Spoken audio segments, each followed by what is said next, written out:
I just want to show how awesome this is. You see this is my backsplash, how I have like a bunch of these like trailer marks here. Well, if you try to scrape these off with a putty knife, it takes forever. It's not going to work very well. So what I did was I'm using the Harbor Freight, I don't know, it's a flexible scraper. Check this out, it's awesome. That's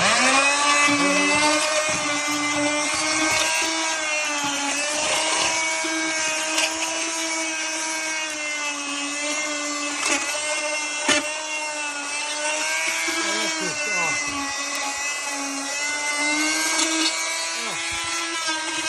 So easy.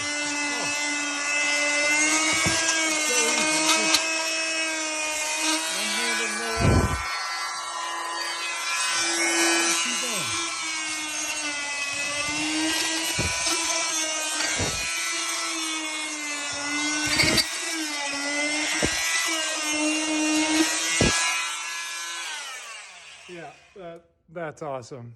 That really is awesome. It takes just absolutely no time.